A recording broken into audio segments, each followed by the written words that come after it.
برصغیر کے مسلمانوں کی تاریخ میں 1757 ایک اہم موڑ تھا، کیونکہ اس سال بیٹل آف پلاسی کے بعد سراج الدولہ کی شکست اور موت نے برطانیہ کی حکومت کی بنیاد بنگال میں رکھ دی تھی۔ جنگ کے بعد برطانوی حکومت نے میر جعفر کو نواب تو بنا دیا، مگر وہ بے اختیار اور محض کٹ پتلی نواب تھے۔ کچھ سال بعد مغل بادشاہ نے برطانوی حکومت کو بنگال میں دیوانی کے اختیارات دیے، جس کا مطلب تھا کہ اب وہ ریونیو جمع کرنے کے قانونی حقدار بن گئے۔ یوں دو طاقتیں ان کے پاس آ گئیں۔ پہلی تھی انتظامی طاقت جو 1757 کی جنگ کے بعد ملی، اور دوسری تھی مالی طاقت جو مغل بادشاہ کے دیوانی فرمان سے ملی۔ اس دوہری طاقت نے برطانوی حکومت کو مستحکم بنیادیں فراہم کی، جن پر آگے چل کر پورے برصغیر پر قبضے کی عمارت تعمیر ہوئی۔ برطانوی حکومت کے اقتدار میں آنے سے مسلمانوں کی معیشت، ثقافت اور روایات کو شدید نقصان پہنچا۔ یہ وہ روایات تھیں جو مسلمانوں نے صدیوں کی محنت سے قائم کی تھیں۔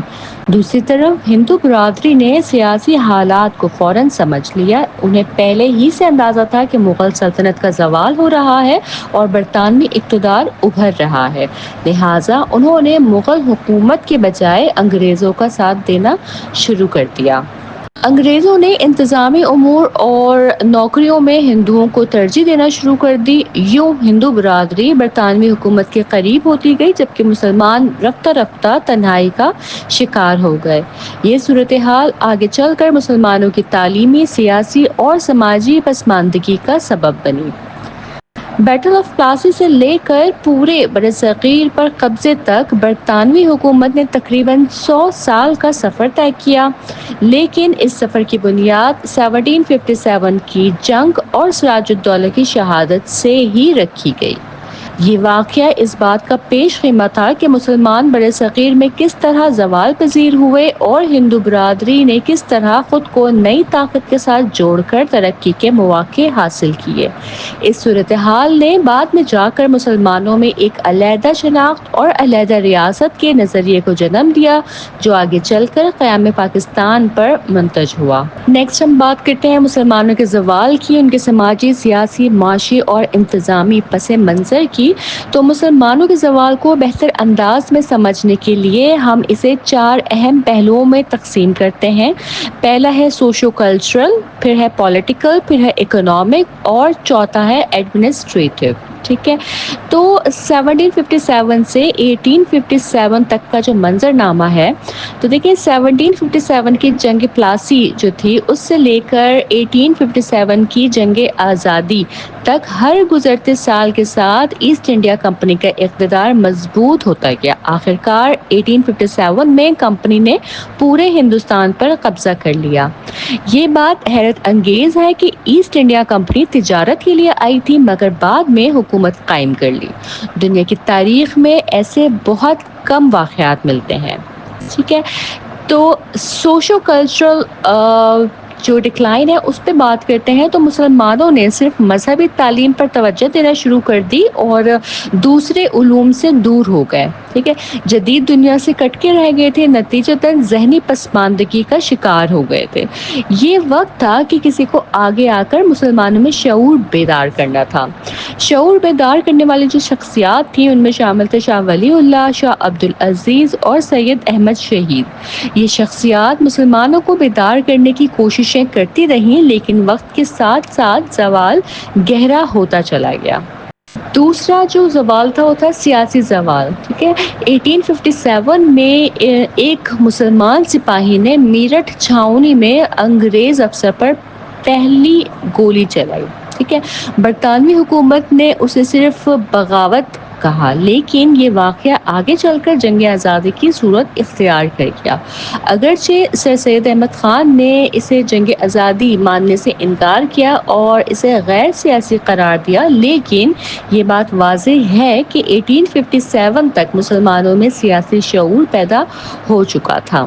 ٹھیک ہے، معاشی زوال کی طرف بڑھتے ہیں تو اگر ہم اکبر سے شاہجہاں تک کے دور کو دیکھیں تو مسلمان بادشاہوں، جاگیرداروں اور منصبداروں کا معاشی مقام بہت بلند تھا۔ انگریزوں کے اقتدار میں آنے کے بعد مسلمانوں کو مالی مشکلات کا سامنا کرنا پڑا۔ مسلم دور کی شان و شوکت کی جو مثالیں ہیں تو دیکھیں، تاج محل، بادشاہی مسجد دہلی، جامع مسجد لاہور اور دہلی کے قلعے، ہمایوں کا مقبرہ، یہ عمارات مغلیہ دور کی عظمت کی نشانی تھیں، مگر برطانوی حکومت نے اس عظمت کو مٹا دیا۔ انگریزوں اور ہندوؤں نے مل کر مسلمانوں کو زوال پذیر کیا، جاگیرداروں سے زمینیں چھین لی گئیں، نواب محض نام کے نواب رہ گئے تھے۔ 1857 کی جنگ کے بعد مسلمانوں کی معاشی حالت نہایت خراب ہو گئی، مسلمان دوسرے پیشوں اور فنون سے بھی دور ہو گئے۔ ٹھیک ہے، پھر انتظامی نظام کی طرف بڑھتے ہیں تو 1857 کی جنگ میں شکست کے بعد مسلمانوں کی حکومت شرکت مکمل طور پر ختم ہو گئی۔ مغل سلطنت کا آخر بادشاہ بہادر شاہ ظفر انگریزوں نے میانمار میں بھیج دیا، کیونکہ برما بھیج دیا تھا میانمار میں، وہیں ان کا انتقال ہوا اور وہیں وہ دفن ہوئے۔ اس واقعے کے ساتھ ہی مغل سلطنت کا اختتام ہوا اور بڑے صغیر کے انتظامی نظام میں مسلمانوں کا کردار ختم ہو گیا۔ ٹھیک ہے، ہندوؤں نے موقع کو پہچانا اور انگریزوں سے تعلقات بہتر بنائے۔ انہوں نے انگریزوں کو سامنے مسلمانوں کو 1857 کی جنگ کا واحد مجرم قرار دیا تاکہ اپنا سیاسی فائدہ حاصل کر سکیں۔ ٹھیک ہے، تو 1858 تک مسلمانوں کو سیاسی طاقت سے محروم کر دیا گیا، معاشی کمزوری میں دھکیل دیا گیا، سماجی تنہائی ملی اور انتظامی اثر و رسوخ کا خاتمہ ہوا۔ یہ مشکلات جو ہیں مسلمانوں کو فیس کرنی پڑی۔ ٹھیک ہے، ایسٹ انڈیا کمپنی کے عروج پہ بات کرتے ہیں تو دیکھیے، ہم پہلے یہ دیکھ چکے ہیں کہ 1757 کی جو بیٹل آف پلاسی تھی اس کے بعد مسلمانوں کا زوال شروع ہوا۔ اب ہم یہ سمجھنے کی کوشش کریں گے کہ ایسٹ انڈیا کمپنی نے کس طرح ایک تجارتی ادارے سے حکومت قائم کر لی اور کس طرح مسلمانوں، ہندوؤں اور بڑے صغیر کی مختلف ریاستوں پر اپنا قبضہ مضبوط کیا۔ ٹھیک ہے، تو دیکھیے، انگریزوں نے ابتدا میں بڑے صغیر کے لوگوں سے دوستی اور بھروسے کا رشتہ بنانے کی کوشش کی۔ ٹھیک ہے، ان کا پہلا منصوبہ یہ تھا کہ سب کا اعتماد حاصل کیا جائے اور جب حالات سازگار ہو جائیں تو سب کو ایک ایک کر کے کمزور کر دیا جائے۔ یہ بات بھی قابل غور ہے کہ اگرچہ لوگ مغلوں سے نجات چاہتے تھے لیکن وہ انگریزوں کی حکمرانی قبول کرنے کو تیار نہ تھے۔ چنانچہ 1757 سے 1857 تک کا پورا عرصہ ایک سیاسی کشمکش کا دور تھا۔ اس دوران برطانوی حکومت نے نہ صرف اپنا اقتدار مضبوط کیا بلکہ جدید اسلحہ اور جنگی مہارت بھی حاصل کی۔ اب وہ کسی بھی طاقت سے جنگ لڑنے کے قابل ہو چکے تھے۔ ٹھیک ہے، انگریزوں نے بڑے صغیر کے مختلف حصوں میں مختلف ریاستوں سے جنگ لڑی، جن میں شامل تھی اینگلو سکھ جنگ، اینگلو بہمنی جنگ، اینگلو سندھ جنگ، ٹیپو سلطان اور برطانوی جنگ۔ ان جنگوں کے نتائج میں کیا ہوا کہ انگریزوں نے ان ریاستوں کو ایک ایک کر کے شکست دی۔ ان ریاستوں کی آزادی مغلیہ سلطنت کے زوال کے بعد ملی تھی، لیکن ان کے پاس جدید اسلحہ نہ تھا، تربیت یافتہ فوج نہیں تھی، سیاسی اتحاد نہیں تھا۔ انگریزوں نے دانستہ طور پر انہیں متحد ہونے نہیں دیا۔ ٹھیک ہے، آخرکار 1858 میں انگریزوں نے باضابطہ طور پر حکومت کا اعلان کیا اور برطانوی راج جو ہے وہ قائم ہو گیا۔ یوں ایسٹ انڈیا کمپنی نے 100 سال میں برے صغیر کو مکمل طور پر فتح کر لیا تھا۔ تو دیکھیں، پاکستان کی بنیاد جو ہے نا وہ اچانک نہیں پڑی تھی، ٹھیک ہے، بلکہ اس کی تشکیل کے پیچھے کئی عوامل اور حالات کار فرما تھے، جن میں شامل تھا ایسٹ انڈیا کمپنی کا قبضہ، ہندوؤں کا رویہ، مسلمانوں کا زوال۔ ٹھیک ہے، کہ کس طرح ایسٹ انڈیا کمپنی نے ایک تجارتی ادارے سے پوری حکومت بنا لی تھی۔ اگرچہ ہندو ظاہری طور پر مغلوں کے خلاف کھل کر سامنے نہیں آئے تھے، مگر وہ بہت مرتبہ ان کے خلاف خفیہ کوششیں کرتے رہے تھے۔ ٹھیک ہے، مسلمانوں نے کیا کیا کہ مسلمانوں نے خود بھی سماجی، ثقافتی اور مذہبی زوال کو قبول کر لیا تھا۔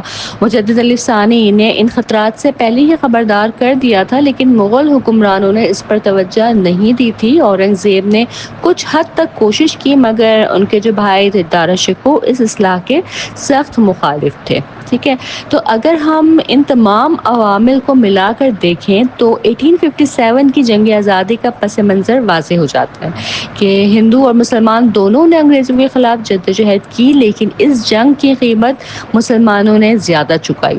انگریزوں نے مسلمانوں کو نشانہ بنایا کیونکہ وہ انہیں سیاسی خطرہ سمجھتے تھے۔ ٹھیک ہے، جنگ آزادی کے بعد مسلمانوں نے شدید مشکلات کا سامنا کیا، مگر یہی مشکلات بعد میں ان کی نئی قوم بننے کی بنیاد بنی۔ تو دیکھیں ہم نے جو ہے جو ایسٹ انڈیا کمپنی کے عروج پہ ٹاپک کمپلیٹ کیا ہے، تو اس میں ہم نے دیکھا ہے کہ ایسٹ انڈیا کمپنی نے کس طرح چالاکی، جنگی مہارت اور جدید ہتھیاروں کے ذریعے پورے ہندوستان پر قبضہ کیا۔ مسلمانوں کو اپنی غلطیوں، تعلیم سے دوری اور ماضی کی عظمت پر ناز نے انہیں زوال پذیر کر دیا۔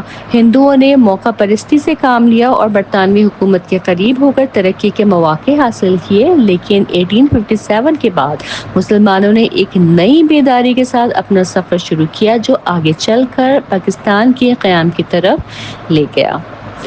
ٹھیک ہے جی، اس کے بعد ہم بات کرتے ہیں کہ بر صغیر میں جو مسلم قوم پرستی کی بنیاد پڑی، تو بر صغیر کے مسلمانوں کی الگ شناخت اور بالآخر پاکستان کے قیام کے پیچھے کئی بنیادی محرکات اور نظریاتی اسباب کار فرماتے ہیں۔ یہ حصہ جو ہے یہ 5 بڑے نکات پر مشتمل ہے، جیسے کہ ideological, historical, socio cultural, political اور کانسٹیٹیوشنل۔ ٹھیک ہے، یعنی نظریاتی بنیادیں، تاریخی بنیادیں، سماجی و ثقافتی بنیادیں، سیاسی بنیادیں اور آئینی بنیادیں۔ ٹھیک ہے، تو نظریاتی بنیادیں جو ہے نا وہ خود 5 حصوں میں تقسیم کی جا سکتی ہیں، جو کہ ہے داراشکو اور اورنگزیب کے درمیان جو اختلافات ہیں اس کے اوپر شاہ ولی اللہ، شاہ عبدالعزیز، سید احمد شہید اور علامہ اقبال۔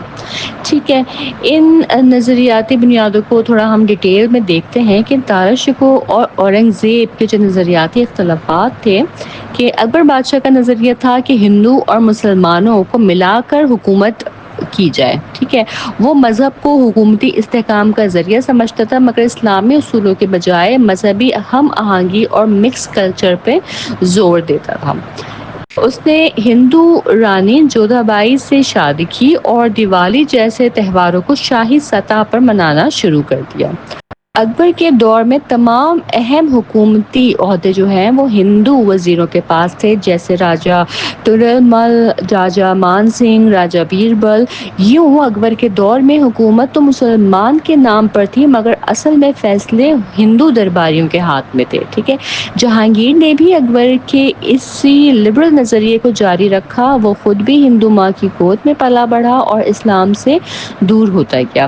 جہانگیر نے اکبر کے بارے میں کہا کہ اکبر مسلمان پیدا ہوا، مسلمان رہا اور مسلمان ہی دفن ہوا، یعنی وہ خود بھی یہ محسوس کرتا تھا کہ اکبر کی حکومت نے اسلامی اقدار کو کمزور کر دیا تھا۔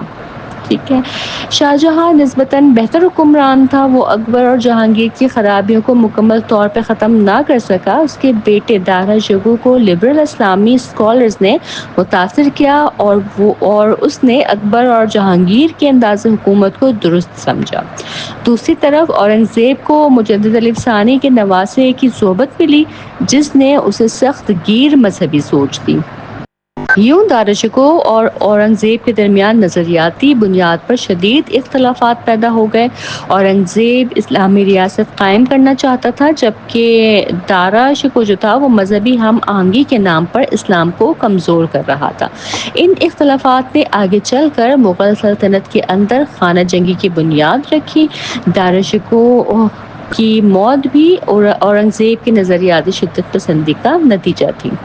ٹھیک ہے، تو دیکھیں اسلامی فکر اور غیر اسلامی رجحانات کے درمیان کشمکش مغل دور سے ہی شروع ہو چکی تھی۔ اسلامی شناخت کے تحفظ کے لیے ایک نظریاتی تحریک کی ضرورت محسوس کی جا رہی تھی، جو بعد میں شاہ ولی اللہ، سید احمد شہید اور علامہ اقبال جیسے مفکرین کے ذریعے سامنے آئی۔ ٹھیک ہے جی، اس کے بعد ہم بات کرتے ہیں شاہ ولی اللہ کے۔ تو شاہ ولی اللہ دہلوی ایک عظیم اسلامی مفکر اور مسلح تھے۔ آپ کا عقیدہ تھا کہ مسلمانوں کی ذہنی، فکری اور روحانی ترقی کے لیے انہیں قرآن پاک کی تعلیم دینا ضروری ہے۔ شاہ ولی اللہ ہی وہ پہلے شخص تھے جنہوں نے برِ صغیر میں قرآن کا فارسی ترجمہ کیا تاکہ عام لوگ بھی قرآن کا پیغام سمجھ سکیں۔ ٹھیک ہے، ان کی جو نظریات تھے وہ یہ تھے کہ مسلمانوں کو دینی شعور کے ساتھ ساتھ معاشرتی اور اقتصادی شعور بھی دیا جائے۔ انہوں نے غریب طبقے کے مسائل پر بات کی اور کہا کہ سماجی ناانصافی ختم ہونی چاہیے۔ وہ مذہبی انتہا پسندی کے مخالف تھے اور اعتدال پسند اسلامی معاشرے کے قائل تھے۔ انہوں نے مسلمانوں کے لیے نظریاتی بنیادیں رکھی جس نے آگے چل کر تحریک پاکستان کی راہ ہموار کی۔ نیکسٹ بات کرتے ہیں شاہ عبد العزیز کی۔ شاہ ولی اللہ کے بعد ان کے بیٹے شاہ عبد العزیز نے ان کے مشن کو آگے بڑھایا۔ انہوں نے ہندوستان کے سیاسی حالات کو دیکھتے ہوئے فتویٰ دیا کہ ہندوستان اب دارالحرب بن چکا ہے، یعنی مسلمان غیروں کی حکومت میں زندگی گزار رہے ہیں اور انہیں دارالاسلام واپس حاصل کرنا ہوگا۔ اس مقصد کے لیے انہوں نے جہاد کا فتویٰ دیا۔ انہوں نے اپنے بھائی کو قرآن پاک کا اردو ترجمہ کرنے کا حکم دیا تاکہ عوام تک دین کی سمجھ عام ہو سکے، کیونکہ اس وقت اردو مسلمانوں کی زبان بن چکی تھی۔ ٹھیک ہے، نیکسٹ ہم بات کرتے ہیں سید احمد شہید کی کہ سید احمد شہید جو ہے وہ شاہ عبد العزیز کے شاگرد تھے۔ انہوں نے دارالحرب کو دارالاسلام میں تبدیل کرنے کا مشن عملی طور پر اپنایا۔ انہوں نے سکھوں کے خلاف جہاد شروع کیا اور بالا کوٹ کے مقام پر شہادت پائی۔ ان کی تحریک صرف ان کے ساتھ ختم نہیں ہوئی بلکہ ان کے شاگردوں نے یہ مشن 1890 تک جاری رکھا۔ نیکسٹ ہم بات کرتے ہیں علامہ محمد اقبال کی۔ تو علامہ اقبال ایک فکری رہنما کے طور پر مسلمانوں کو نظریاتی بیداری دیتے رہے ہیں۔ انہوں نے معاشی، مذہبی یا ثقافتی سطح پر بحث کرنے کے بجائے مسلمانوں کی روحانی اور ذہنی حالت کو جگانے کی کوشش کی۔ علامہ اقبال کے جو فکری نکات ہیں ان میں شامل ہے کہ وہ مغرب کے فلسفے کو مسلم مفکرین کی مرہون منت سمجھتے تھے، جیسے امام غزالی، ابن خلدون، نظام الملک توسی، ترابی۔ اقبال نے مسلمانوں کو بتایا کہ دنیا کی سب چیزیں فانی ہیں، اصل طاقت صرف اللہ اور قرآن میں ہے۔ انہوں نے خودی کا تصور پیش کیا، خودی یعنی اپنے آپ کو پہچاننا، شعور ذات حاصل کرنا۔ یہ تصور مسلمانوں کو نئی فکری شناخت فراہم کرتا ہے۔ خودی سے قومی شعور پیدا ہوا اور قومی شعور نے مسلمانوں کو علیحدہ وطن کے مطالبے تک پہنچایا۔ علامہ اقبال کی وفات کے صرف 9 سال بعد 1947 میں پاکستان وجود میں آیا۔ ٹھیک ہے، مسلمانوں نے قدم بقدم نظریاتی، سماجی اور معاشی ترقی کی کوشش کی۔ اس پوری تحریک میں کئی شخصیات نے اہم کردار ادا کیا، جیسے سر سید احمد خان جن کا کردار تعلیم و سماجی مسئلہ تھا، سر آغا خان جو کہ مسلم اتحاد کے سفیر تھے، مولانا محمد علی جوہر جو سیاسی شعور بیدار کرنے والے تھے، اور قائد اعظم محمد علی جناح جنہوں نے جو کہ آئینی اور قانونی رہنما تھے۔ ٹھیک ہے، قائد اعظم نے 1935 سے 1947 تک انتہائی نازک آئینی بحران میں اپنی مدبرانہ قیادت سے مسلمانوں کے حقوق کا تحفظ کیا۔ وہ ایک ایسے قانون دان تھے جو دلائل سے پاکستان کا مقدمہ دنیا کے سامنے جیت گئے۔ تمام مورخین اس بات پر متفق ہیں کہ پاکستان کو قائد اعظم جیسا وکیل ہی چاہیے تھا جو یہ ثابت کر سکے کہ مسلمان ایک الگ قوم ہے۔ ٹھیک ہے، تو شاہ ولی اللہ سے لے کر علامہ اقبال تک اور قائد اعظم کی قیادت تک مسلمانوں کی نظریاتی شناخت مسلسل نکھرتی گئی۔ یہ سارا تسلسل ہمیں یہ سمجھاتا ہے کہ پاکستان کا قیام کوئی اتفاق نہیں بلکہ ایک نظریاتی اور فکری جدوجہد کا نتیجہ ہے۔ اس کے ساتھ ہی ہمارا لیکچر نمبر 16 کور ہوتا ہے مکمل، اور مجھے پوری امید ہے کہ یہ تمام ٹاپکس آپ کو آسانی سے سمجھ آ گئے ہوں گے۔ ٹھیک ہے، اگر آپ کی کوئی بھی کویشچنز ہو، آپ کی کوئی پریشانی ہو یا کوئی آپ کو فیڈ بیک ہو تو آپ مجھے کمنٹ سیکشن میں ضرور بتائیے گا۔ کسی اور میں جلد ہی پارٹ 302 سبجیکٹ کے MCQs بھی اپلوڈ کر دوں گی، تو آپ میرا چینل ضرور سبسکرائب کر لیں تاکہ آپ تک تمام امپورٹنٹ لیکچرز اور MCQs ٹائملی پہنچ سکیں۔ میرے ان تمام ویڈیوز اور لیکچرز کو آپ ضرور اپنے فیلو اسٹوڈنٹ کے ساتھ بھی شیئر کریں تاکہ زیادہ سے زیادہ اسٹوڈنٹ فائنل ٹرم پریپریشن اچھے طریقے سے کر سکیں۔ میں انشاءاللہ تعالیٰ اپنے نیکسٹ ویڈیو میں پھر حاضر ہوں گی، تب تک آپ سب اپنا بہت خیال رکھیے گا۔ اللہ حافظ۔